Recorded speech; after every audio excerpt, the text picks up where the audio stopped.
Well, what a transfer window it has been so far. A lot of ups, a lot of downs, a lot of in and outs as well of players, staff and new tactics as well. Bar an old favourite that we used last season. But there is still a lot of work to be done, but we've got a Champions League second qualifying round match against Panathinaikos to come up.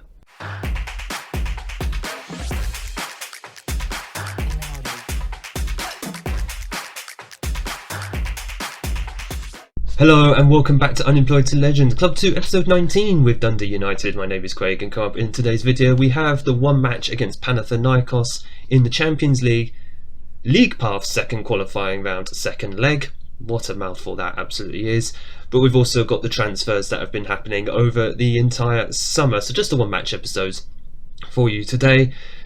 And it's going to be a very crucial one because since you were last with me, we did play the first leg. It was a 1-1 draw at home, very disappointing. Despite the fact we got an early lead through Ibrahima Cisse off a corner, we were overall better than Panathinaikos, I can say that. So we are going to be going out and looking for a victory, but there's still a lot of players that are not only getting match fitness, but also still trying to gel because they're only just come into the club. And that's exactly what we're going to be starting with. We're going to be starting with all the transfers. So let us get into who has actually gone out of this club, because there's been a lot of players who have gone out. So I think a lot of them, you can just about see their names literally just behind my head. But it's obviously the likes of a Taylor Gardner Hickman, if I can say his name right, Tyrese Fornar, Mikey Johnston, have all gone. Two of them went on a free at the end of their contracts. Mikey Johnston went to St Mirren, £350,000. I said he was a player we might keep around, but if we can sell him on, we would move him on, and that's exactly what we've done. £350,000, nice little profit on him. Goodbye, that was money into the transfer budget. George Thomason went to Cardiff for £350,000. Yeah, you can't see the prices, so I'll just tell you what they are. Kwame Poku finally left for a disgustingly low 600,000. Every now and then you're always going to get a bit of bad business. Kwame Poku was that bad business for us. £3 million, we made a massive loss on him, but to be fair, considering the trouble he caused last season, yeah, it was the right move. It was the right move that he was gone. Darren Caldwell, you never saw him play. He went for £300,000 also to Aberdeen, so that him and Poku will be fine with each other. Alex Murphy, £300,000 to Rotherham. I thought that was a good price that we sold him for, but then I found that we had actually bought him for £400,000. A weird one that I didn't think that I was actually going to be selling on, but I think will be proven right in the future, I hope, especially as we did bring in another left back. We'll go through that in a bit. But Alex Murphy, he's on his way to Rotherham in the Championship, or the English Championship, for £300,000. A couple of youngsters who went out as well, Colin Scullion and Paul King, that's absolutely fine. Liam Morrison, I did mention him before, he went to Heidenheim in, is that Germany? Yeah, he went back to Germany basically for £1.2 million.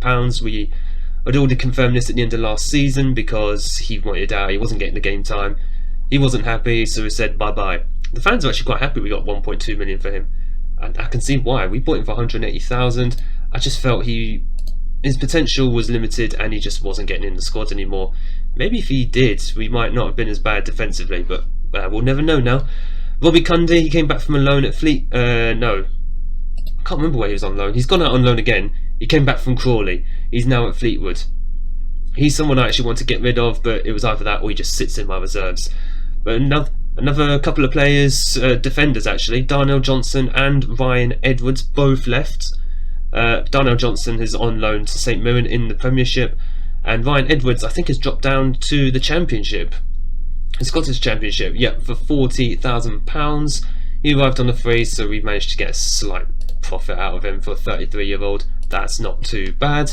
He just was not reliable anymore. He made some silly mistakes, especially against Rangers towards the end of last season, so we just had to move him on. Darnell Johnson, he's considering his options at the end of his contract, which is the end of the coming season, and he wants to go out on loan, so I thought, okay, that's fine, just go. He's a good defender, but he's just been completely overshadowed by Sam Curtis and Cameron Good at right back.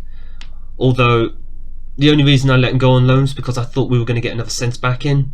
We haven't yet, because we've been completely shafted for wages. We'll come to that in a moment.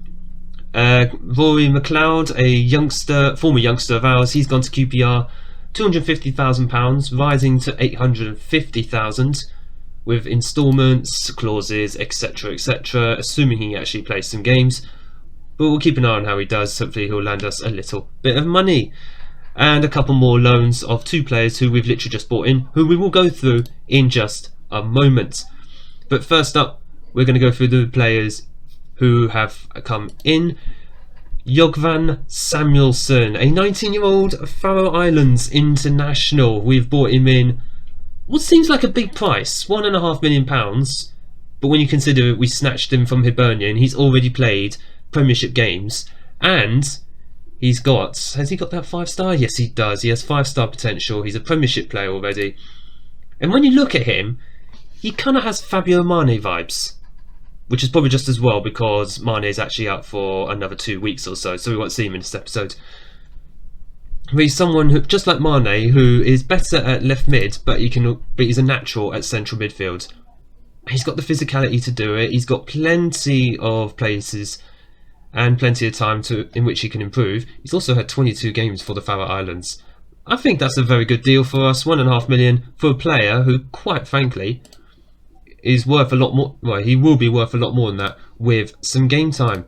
Also, you might have noticed down at the very bottom, we got him back. Paulo Banjic, 20-year-old Portuguese right winger. You don't need that much of an introduction to him. You already know from previous episodes what this man can do.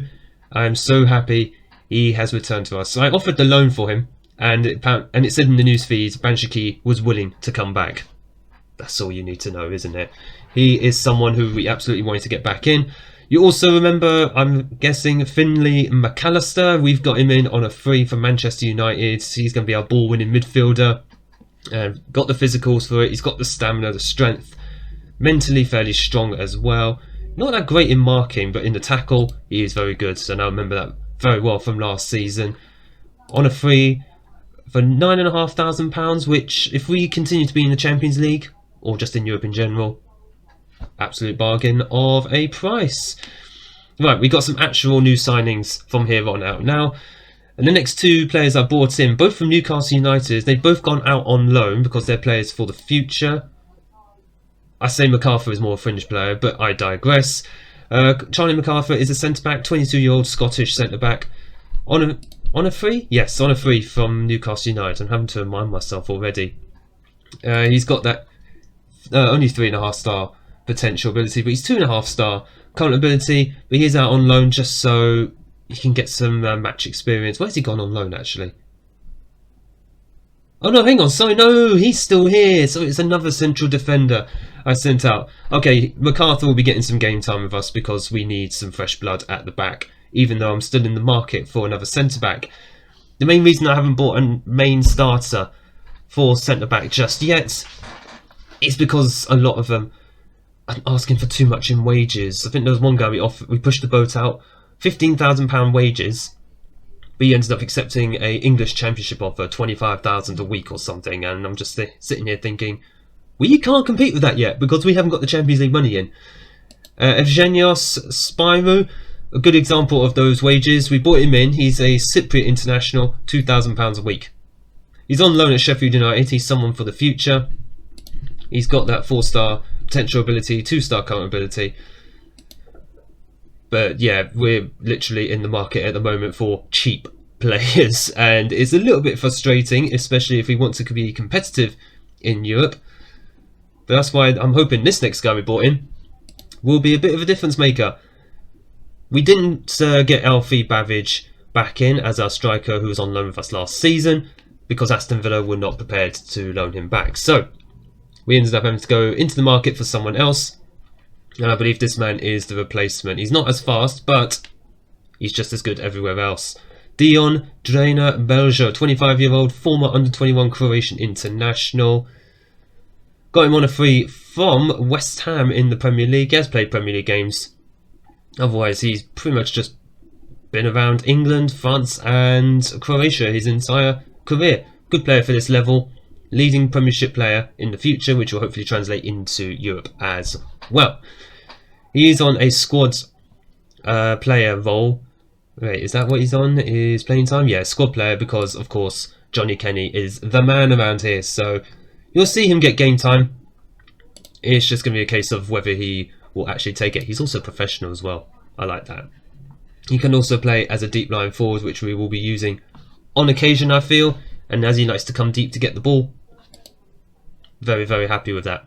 Rhys Davies is another signing that we brought in from Liverpool. 21-year-old Welsh left back who has gone on loan to Fleetwood. He's another one for the future. But I feel he will be a very, very good player. As long as he gets some good game time on loan, he shows what he can do, come back to us. And if we're still around, more on that soon, then he might be able to slot into the main squad, especially for cup games at the very least. But he's a leading championship player, got that potential to be a premiership player, physically pretty good, and he's got the crossing that I need from a left back as well as good at marking and tackling. So I feel he's a more defensive option compared to Lewis Strapp, but he needs a bit more seasoning. A player we will be seeing in the first team squad at left back is Sven Carrick, actually left back or centre back. He's 6 foot tall, he'd probably be a left back more than anything, but we will see him at centre back probably in the early stages of this season. 29-year-old Slovenian international with that 3-star accountability. He's not going to improve, but he's a player for now. That's as in literally for what we need in this moment. £750,000 from Maribor, who ironically made a run to the knockout stages, I think, of the Europa Conference League last season. Guess who they got knocked out by? Hibernian, of course. Hibernian are just all over Dundee United right about now. Their fingerprints are all over this save right now. It's really, really weird. Might just go and be manager of Hibernian at this rate. But those are the signings that we have made at the moment. I just want to draw your attention to the squad planner, because we still need a goalkeeper. Same issue as centre-back. Goalkeepers are asking for way too much money, and even if we offer them a decent amount of money for a wage, they don't want to come to us because an English Championship side will just come in and offer them a king's ransom, effectively. Centre-back, we do have 5 centre-backs if you include MacArthur and Sven Carrick, but we do need another one. I want that centre-back who is really going to push Cisse and Christopher Wu. Christopher Wu, by the way, he's going to be exploring his options at the end of his contract as well, along with Darnell Johnson. Bit of a shame, but I was hoping to replace Wu this summer anyway. But we're going to need him this season and hope that he performs. Darragh O'Connor is still hanging around. I don't know how this man... He's got a lot of loyalty in him, hasn't he? He's not a loyal personality, he's just fairly determined. Absolutely nuts. But we are going to start the season, our season in this series anyway. Season 7 begins now, away at Panathinaikos in the Champions League second qualifying round, and this is going to be the starting lineup. In fact, Johnny Kenny I want in there at the starting lineup. Okonkwo is in goal because Vickers actually made a mistake for Panathinaikos' goal in the last match, so Okonkwo is going to get his chance, and if he proves to be the difference between us going through or going out, the writing's on the wall for Vickers. Strapp, Carrick, Cisse and Curtis in the back 4, O'Donnell and Enriquez ahead of them. In midfield, Rankin Costello on the left wing because Andre Green is injured. He's out for up to 4 weeks. Mane is out for up to another 10 days, which is a bit of a shame. Hopkins is on the bench as a left winger. He's been brought up from the reserves, so he will need to prove this season that he's going to be the future, or him or Jay Cooley will be the future of this squad on the left wing. Jay Cooley, by the way, is unregistered. He's the only player who misses out, which is a bit of a shame. Gabriel Sara in attacking midfield. Banjiki on the right wing. Should he be a winger? You know what? I feel inverted winger. I'm feeling inverted winger on attack. We need someone attacking. And of course, the man himself, Johnny Kenny, is up front. Now, I mentioned earlier that those players who have gone out on loan, if we are still here, they hopefully will be in the first team squad, like say next season. There's a reason that I say that, because I don't envisage staying at Dundee United forever, basically, because this is not a road to glory. This is a journeyman. We want to become a legend, and in order to do that, I feel that we need to take that next step. Certainly, we've got Dundee United into Europe. We're having more and more of a taste of Europe, And I feel the next big step has to be a bigger league. And I'm talking about the top 5 European leagues, which are all loaded up. So teams can basically approach me, or I can approach them, whichever one, if their jobs are actually available. Even the Belgian Pro League I'd consider, because that is a higher standard compared to Scotland. I actually thought Panathinaikos stadium was a bit bigger. Then again, this is FM, graphics are not the greatest strength of it. But I feel the next big step is not that far away, and Ibrahima Cisse, he's desperate for more Champions League football. That's his 2nd goal in 2 games. The man is dynamite from set pieces. We've gone to those far post corners now. Yeah, it's easy to see it's just paying off. The man is 6'5". Oh no, hang on, sorry, 6'4". There was one player I actually found, another centre back, who we couldn't get in. He was 6'5". It came up as 200 centimetres. I think that's the first time I've seen a centre back that tall in a very, very long time. Certainly in this save, because they're what, usually 6'2", 6'3", something like that. And Okonkwo, I thought he actually saved that, but he is just sailing over the bar. But for now, we are going to stay with Dundee United as long as we're in Europe. So I'm hoping, and then after that we will, just off the bar from Cisse there, then we will assess the options and just see, has any more progress been made? What's the money situation going to be like? Because, like I said before, we haven't had the Champions League money yet. We haven't had any of that come in. So obviously we've been kind of hampered this summer. I've managed to get the transfer budget up to about £3.5 million. But it's not enough. If you really want to compete in Europe properly, you need a lot more money. You need a lot more money than that. And obviously that's the sort of thing that the likes of a Celtic or even Hibernian will have that money. I mean, Hibernian has just had £1.5 million off us for Samuelson. But unfortunately, we're very hampered financially wise. And until that changes, the progress is going to be very, very slow and can take a very long time, because the prize money in the Scottish leagues as well is not exactly much. Even if you win the title, I think it's only worth like less than £4 million for the whole season. Johnny Kenny just ignoring what I'm saying, and Vil just saying, you know what, we're just going to carry on doing what we do. I'll carry on doing what I do best, and that is scoring a hatful of goals. First goal of the season for Kenny. He didn't play the last match, it was actually Beljo who did, and the closest he came to scoring was actually hitting the post. So I feel he'll be a good player, Beljo, but he just needs to settle in, and until that happens, Johnny Kenny will continue to be the man. Strap with the corner, it's another far post and another far post. A corner goal by Ibrahima Cisse. 3rd goal in 2 games. Hey, long may that continue. 3-0, 4-1 on aggregate. We're looking good at the moment to go to the 3rd qualifying round. By the way, that draw has already been made. The winner of this tie gets Celtic. No, not Celtic. Why did... We can't play a team in the same nation, I don't think. No, we don't get Celtic, we get Ajax. It's even worse. We get Ajax in the next round if we go through, so...